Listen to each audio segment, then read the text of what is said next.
एक और जो मेरी बहुत फेवरेट चीज है वो है travel. I am sure Anshu, अच्छा आप बताओ, are you a mountain person और are you a beach person?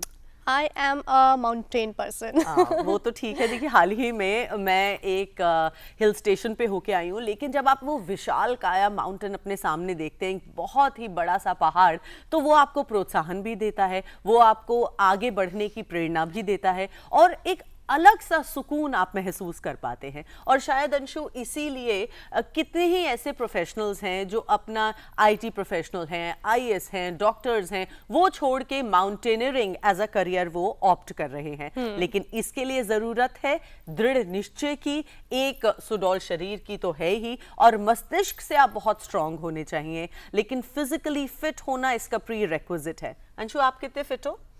मैं तो अगर मैं 10 सीढ़ी भी एक दिन में चढ़ जाऊं तो मुझे ब्रीदिंग की प्रॉब्लम होने लगती है। अरे बाबा, तो इसलिए I think this is the correct time to introduce one of our very premium guest, जो हमें जानकारी देंगे कि अगर आप माउंटेनियरिंग को एज अ करियर ऑप्ट करना चाहते हैं तो उसके लिए किन किन चीज़ों का ख्याल रखना चाहिए।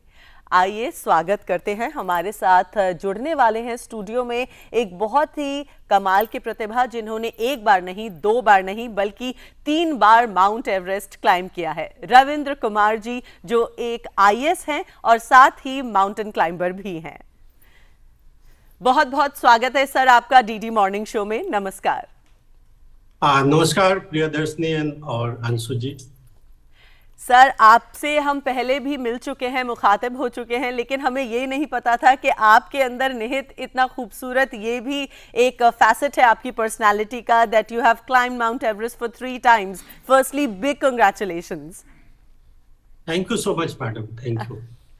सर, सबसे पहले बताएं, देखिए माउंट एवरेस्ट तो हम एज एन एनालॉजी यूज करते हैं कि अरे ये काम तो ऐसा लगता है पहाड़ चढ़ने जैसा, तो इसके लिए प्री रेक्विजिट क्या होता है? प्रियदर्शनी, देखिए मैं मानती हूँ कि बहुत ज़्यादा उत्सुक है हम इस बारे में जानने के लिए, लेकिन उससे पहले आइए नज़र डालते हैं क्या है माउंटेनियरिंग एक छोटी सी क्लिप पर।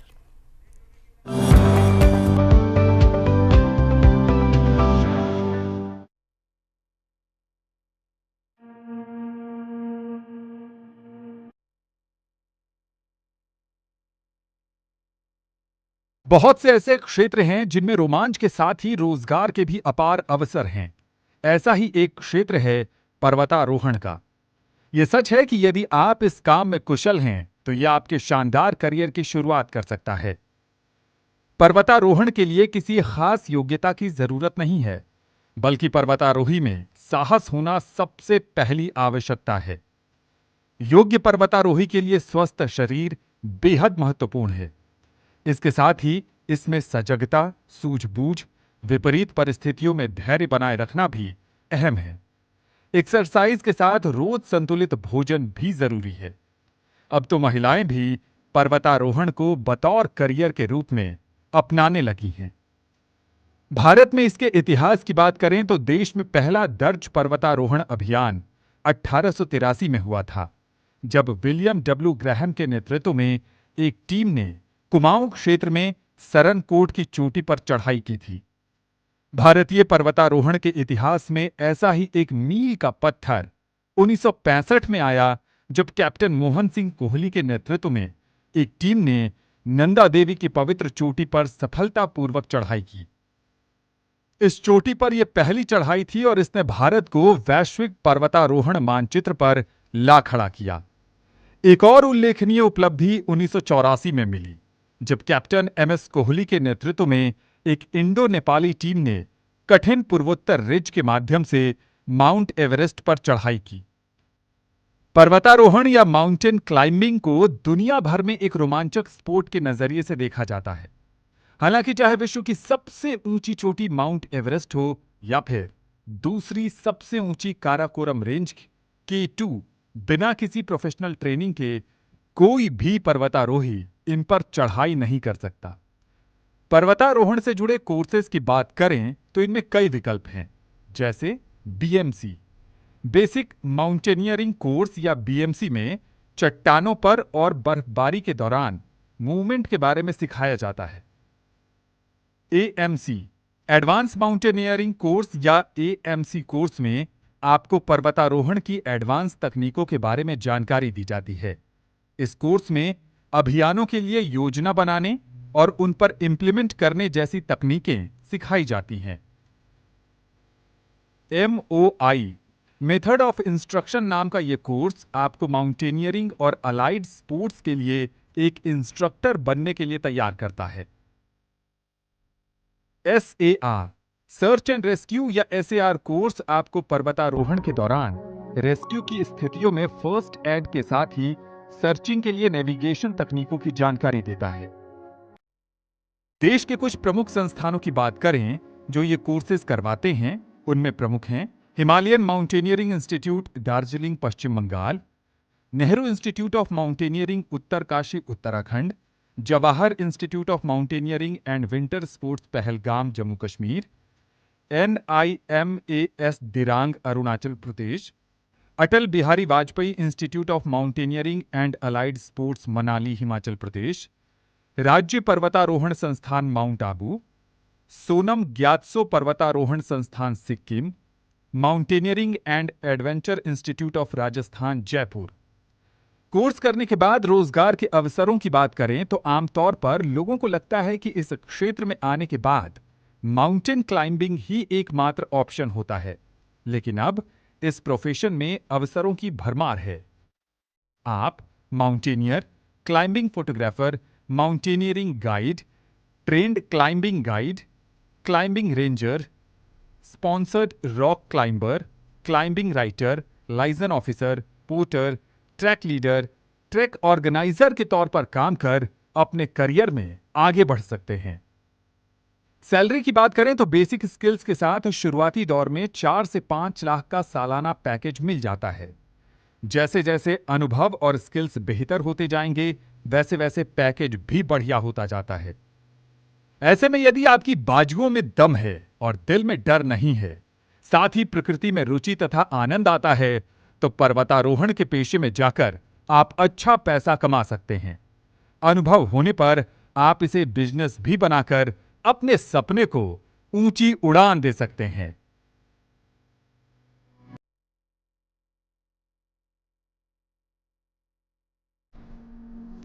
तो हमने जाना कि पर्वतारोहण या माउंटेनियरिंग एज अ करियर कितना लुक्रेटिव है। आप उसको एक फुल फ्लेजेड करियर भी बना सकते हैं और शुरुआती दौर में एज अ हॉबी भी परसू कर सकते हैं।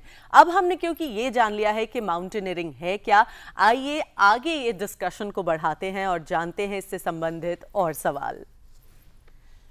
हमारे साथ जुड़ने वाले हैं, जैसे आपको पहले भी बताया था, हमने स्वागत किया हमारे गेस्ट का जो पेशे से तो IAS हैं लेकिन रुचि रखते हैं माउंटेनियरिंग में। उन्होंने एक बार नहीं, 2 बार नहीं बल्कि 3 बार माउंट एवरेस्ट क्लाइंब किया है। सर, आपका पुनः स्वागत करते हैं। और जैसे आपसे सवाल मैंने पूछा था कि माउंटेनियरिंग एसेंशियली आपके लिए क्या मायने रखते हैं और इसके लिए क्या क्या चीजें महत्वपूर्ण हैं। धन्यवाद मैडम वंस अगेन। देखिए, जैसा कि आपने कहा कि माउंटेनियरिंग एक बहुत ही कठिन और जोखिम भरी एक्टिविटी है जी। तो माउंटेन में जाने के लिए भी आपको स्ट्रेंथ, इंड्योरेंस और डिटेल्ड प्लानिंग की जरूरत होती है। राइट। जैसे आप एक माउंटेन पे जाना चाहते हैं तो ऑब्वियस है कि आपको फिजिकली फिट होना है और फिजिकली के साथ साथ मेंटली भी फिट होना है। राइट।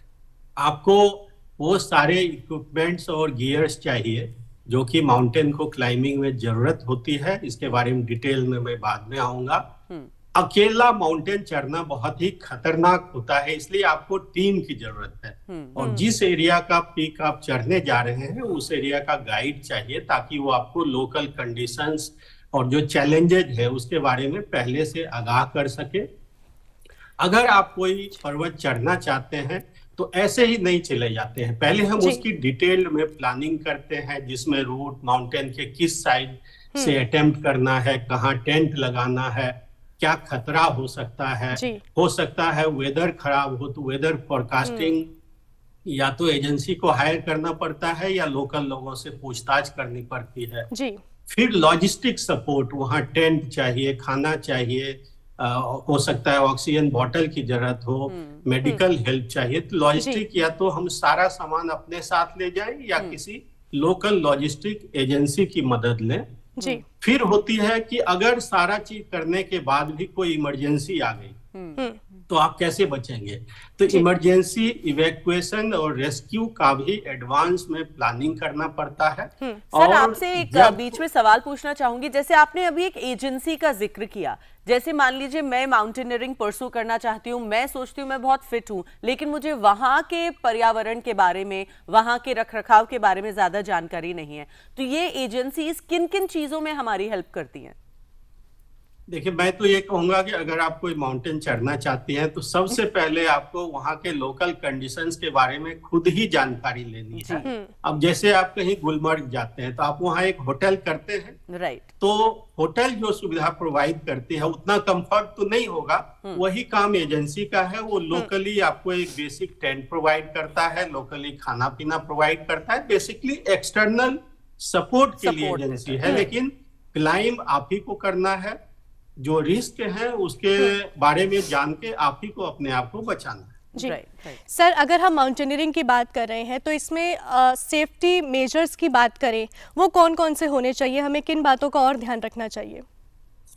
देखिए मैडम, सेफ्टी मेजर्स हैजार्ड से बचने के लिए होता है।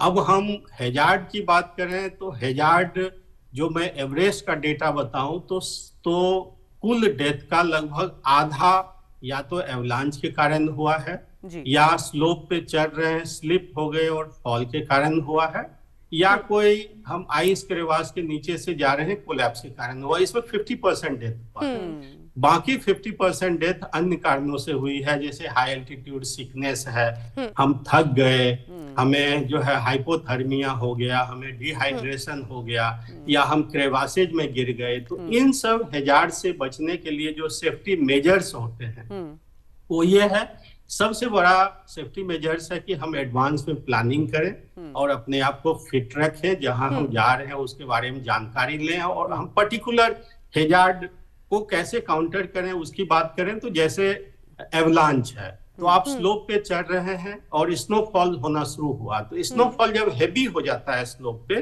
तब एवलांच की संभावना रहती है। तो आप एक अच्छी वेदर फोरकास्टिंग एजेंसी लें। स्लिप और फॉल से बचने की बात करें तो देखिए, स्लिप तब होता है जब आप स्लोप पे चढ़ते हैं और गलत माउंटेनियरिंग टेक्निक का इस्तेमाल करते हैं, या आप उतने अवेयर नहीं है, आप लापरवाह किस्म के आदमी हैं। तो उसके लिए जो गियर्स हैं, कैराबिनर है, रोप है, एंकर हुक है, या जूमर है, उसका प्रॉपर इस्तेमाल करें। कौन कौन से आपने जैसे अभी बताया, इसमें थोड़ा और विस्तार से बताएं कि कौन कौन से सेफ्टी गियर और इक्विपमेंट्स हमें साथ लेके चलने चाहिए? जी मैडम, मैं आपको पूरे शरीर में पैर से शुरू करता हूं कि कौन कौन से सेफ्टी गियर्स पहनते हैं। तो सबसे पहले क्लाइंबिंग बूट चाहिए, जो लो टेम्परेचर में भी आपके पैर को प्रोटेक्ट करे। क्लाइंबिंग बूट को हम वार्म सॉक्स के साथ पहनते हैं। जब आप आइस पे क्लाइंबिंग करते हैं तो क्लाइंबिंग बूट के साथ एक क्रैम्पून चाहिए, वो हुक स्पाइक जिसको बोलते हैं। फिर अगर स्नो में जाते हैं तो हो सकता है स्नो आपके नी तक रहे, तो क्लाइंबिंग बूट के ऊपर में एक गेटर पहनते हैं जो स्नो को आपके बूट में जाने से रोकता है। अब हम ऊपर कमर तक आते हैं। कमर में सेफ्टी हार्नेस रहता है। सेफ्टी हार्नेस के साथ रोप रख सकते हैं, आइस एक्स रख सकते हैं, उसमें हुक जिसको कैराबिनर बोलते हैं, एक जूमर बोलते हैं जिसको रोप पे लगा के लोग आगे चढ़ते हैं। फिर हम ऊपर हाथ में बात करें तो कम ठंड में केवल हम लोग ग्लव्स पहनते हैं, आइस में मिटन्स पहनते हैं जो मोटा ग्लव्स होता है। फिर हम सर पे आते हैं तो हेड गियर बोलते हैं, हेड कैप। फिर स्नो में चलते हैं तो एक सेफ्टी गॉगल्स होता है जो कि अल्ट्रावायलेट रेज से आपको बचाता है। अगर रात में चलते हैं तो हेडलैम्प होता है।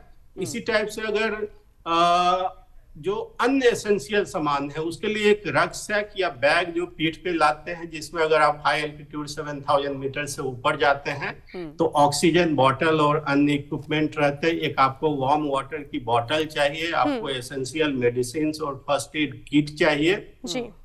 फिर आप देखिए कि अब भूखे तो नहीं चढ़ेंगे, थोड़ा बहुत हाई एनर्जी जेल, चॉकलेट या एसेंशियल फूड चाहिए। अगर आपको रात में आराम करना है तो स्लीपिंग बैग भी चाहिए। और अगर आप external support, external logistic agency का सपोर्ट नहीं लेते हैं तो आपको local map, compass, altimeter, watch, oxygen analyser, ये सब की जरूरत होती है। तो ये मिनिमम एसेंशियल इक्विपमेंट से है। और एक चीज जो है वो है वार्म क्लोथिंग, जो कि आप शरीर पे पहनते हैं। वो 1 पीस भी हो सकता है और 2 पीस भी हो सकता है। सर, आपने ऑक्सीजन की बात की है, ऑक्सीजन से ही मैं पूछना, मेरा अगला सवाल यही है, हाई एल्टीट्यूड मॉनिटरिंग में sir oxygen level I am sure कि कम होता होगा, उस सिचुएशन में क्या करना चाहिए और कैसे उससे हम बच सकते हैं? जी मैडम, ये कहा जाता है कि हमारे शरीर के सारे ऑर्गन्स के फंक्शनिंग के लिए मिनिमम ऑक्सीजन चाहिए। अब जैसे जैसे हम ऊपर उठते हैं तो चूंकि हवा थिन होती है, तो उसमें जैसे 1 क्यूबिक मीटर एयर में ऑक्सीजन भी कम होता जाता है। क्योंकि हवा थिन होती है, ऑक्सीजन भी थिन हो जाता है। अब जितना ऑक्सीजन हमको ग्राउंड लेवल पे मिलता है, उतना ऑक्सीजन ऊपर नहीं मिल पाता है। हम बात करें एवरेस्ट बेस कैंप की, तो जितना हमको दिल्ली में मिल रहा है ऑक्सीजन, उसका आधा ऑक्सीजन हमको जब हम लंग फुल एयर लेंगे तो उसका आधा ऑक्सीजन मिलेगा। फिर हम एवरेस्ट पीक पे जाएंगे तो 1/3 ऑक्सीजन मिलेगा। इसलिए ऑन एन एवरेज जो है 7,000 मीटर के ऊपर क्लाइंबर और 8,000 मीटर के ऊपर लोकल शेरपा गाइड होते हैं, वो एक्स्ट्रा सप्लीमेंट्री ऑक्सीजन बॉटल से ऑक्सीजन लेते हैं। और वो ऑक्सीजन लेने का भी एक रेशियो होता है कि आप 2 लीटर पर मिनट लें। अगर ज्यादा लेंगे तो जल्दी समाप्त हो जाएगा, बहुत ज्यादा लेंगे तो ऊपर चढ़ तो गए लेकिन उतर नहीं पाएंगे क्योंकि ऑक्सीजन समाप्त हो जाएगा। सर, आपने इतनी सारी जानकारी दी, तो इस सब से हमें यही लगता है that you have to really prepare yourself in various departments. तो ऐसे में कहा जाता है कि बीएमसी और एएमसी ट्रेनिंग कोर्सेज होते हैं, वो अगर आप करें तो सहायक सिद्ध होता है। तो इन कोर्सेज में क्या सिखाया जाता है? कि मैडम, ये बीएमसी और AMC courses basically basic mountaineering course और एडवांस माउंटेनियरिंग कोर्स है। ओके। और मेरा नहीं, हमें लगता है हम सबका मानना होगा कि अगर आप माउंटेन क्लाइंबिंग में जाते हैं तो basic skill, basic climbing technique आपको आनी चाहिए। जी जी। इसलिए ये बेसिक माउंटेनियरिंग कोर्स और एडवांस माउंटेनियरिंग कोर्स कराया जाता है। मैंने ये कोर्स HMI दार्जिलिंग से 2012 में बैक टू बैक की है। अब इसमें क्या सिखाते हैं, तो शुरू करते हैं जो आपकी डेली एक्टिविटी है, जैसे light jogging, short distance trekking, जो आसपास में चट्टान रहते हैं उसका रॉक क्लाइंबिंग। लेकिन जो विशेष पार्ट होता है वो होता है दिन में थ्योरी क्लासेज होते हैं, जिसमें कि आपको रोप पे कैसे नोट्स, बैंड्स और हिचे लगाएंगे, कौन कौन से सेफ्टी गियर होते हैं और उसको सही इस्तेमाल का तरीका क्या है ताकि एक्सीडेंट से बचा जा सके। एक्सपीडिशन प्लानिंग, आप किसी भी पहाड़ को चढ़े, कुछ बेसिक टेनेट्स होते हैं जो कि ध्यान में रखना होता है। और एक्सपीडिशन प्लानिंग के बाद वेदर फोरकास्टिंग। जी सर, अगर इंस्टीट्यूट्स की हम बात करें तो कौन कौन से इंस्टीट्यूट्स हैं जहां से एक इंसान इन कोर्स को कर सकता है?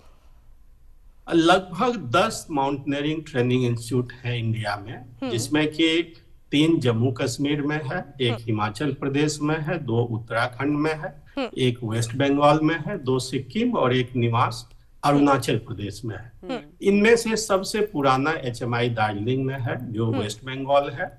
अन्य जो फेमस हैं वो Nehru institute of mountaineering Uttarkashi Uttarakhand में है, अभी निमास खुला है अरुणाचल प्रदेश में। इसी टाइप से अटल बिहारी वाजपेयी इंस्टीट्यूट है, mountaineering institute and allied sports है हिमाचल प्रदेश में। तो लगभग 10 हैं और सब में अपने अपने तरीके से ट्रेनिंग दी जाती है।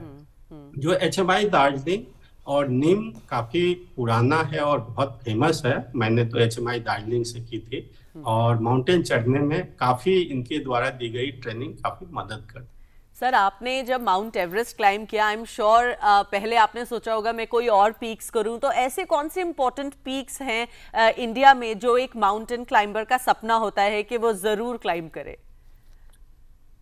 देखिए मैडम, इंडिया में आपको जैसे उत्तराखंड की बात करें तो नंदा देवी है, त्रिशूल है, कामेट है जी। आपको हिमाचल प्रदेश की बात करें तो हनुमान तिब्बा है, देव तिब्बा है। इसी टाइप से जम्मू कश्मीर की बात करें तो स्तो कांगड़ी है, नूनकोंग है।